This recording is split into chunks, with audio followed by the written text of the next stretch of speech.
Hi there, Dr. Gary here on the road. We sell dental practices nationwide. We are dental practice brokers. I was a dentist for 25 years and now doing the dental practice brokerage for 14 years. Today's topic: what led to the failure and problems of one of the larger DSOs in the United States? We're going to get into that. Now, before we do, as you know, we have 10 employees now. We're in 24 states. We just got back from Alabama, Louisiana, North Carolina, Missouri. I mean, we're all over the place. And it was a great trip. And more trips coming. I think we're going to go out west again next, and working on Georgia right now. So many. Anyway, as you know, we are available to you. We have 10 employees, including 2 CPA accountants. We're available to you 363 days a year. We take off Christmas and Easter. And you can get us from 8 a.m. East Coast time till 9 p.m. Okay? Phone number 201-663-0935. Website dentalpracticeguide.com or nationwidedentalpracticebrokers.com. Just give us a ring anytime. Now, everything you're about to hear is for entertainment purposes. It's not legal or business advice. Now, if you're thinking about selling to one of those big DSOs, we can help you because we work with them all the time. Often they will pay our commission, so there's no commission to you as the seller. In addition, we, when you work with us, all practice sales over $1 million, really, upon that's selling for over $1 million, upon closing, successful closing, we'll reimburse the seller legal fees, based on some small criteria, but we'll reimburse those fees. So talk to me about that. We just did that like 3 weeks ago. Now let's get into what was one of the contributing factors that I believe led to the failure and problems that one of the largest DSOs had.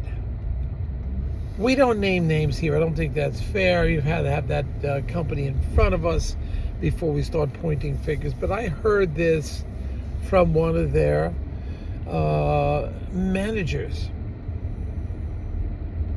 And I said, what led to that failure? What led to them, just all their problems and loss of the market share? This is a big company.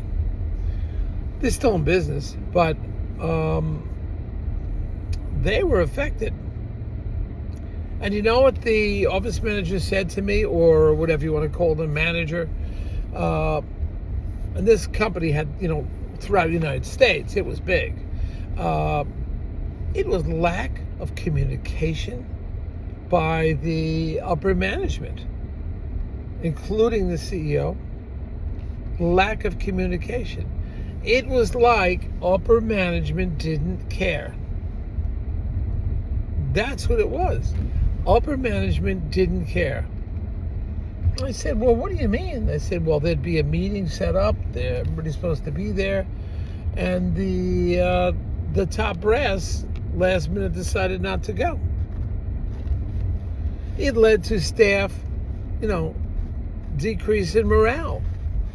So a lot of these were problems that were easily fixed. They didn't look inside their organization to see what the problems are. They were trying to grow and expand and buy practices, and they didn't look internally at their own system of why this place was failing.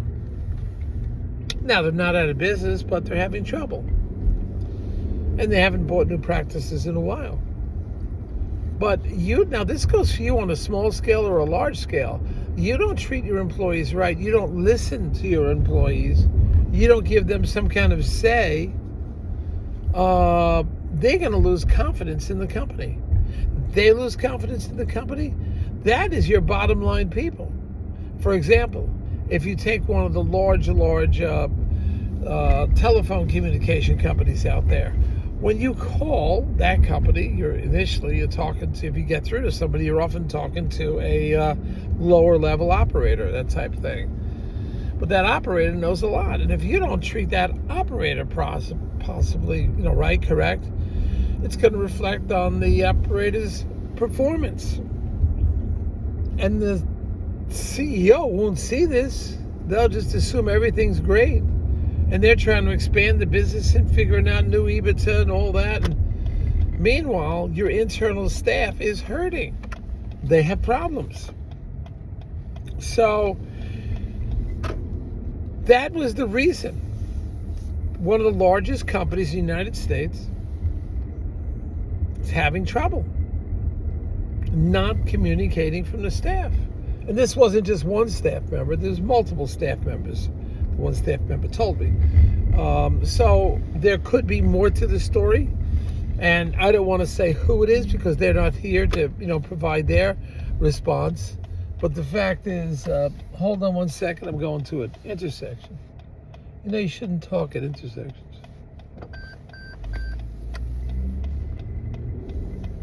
So something happened internally, and it was lack of good communication.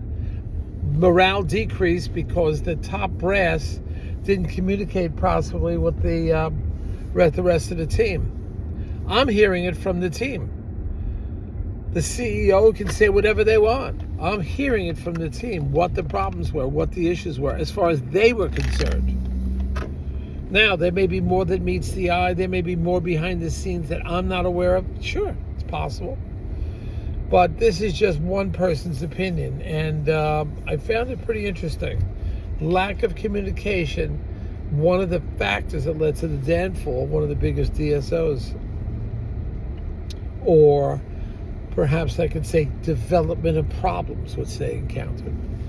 All right, anyway, thank you so much for listening, and hit the subscribe button if you want to hear more of this. We try to give you live, up-to-date info. This info I just gave you now in this one is not even 18 hours old.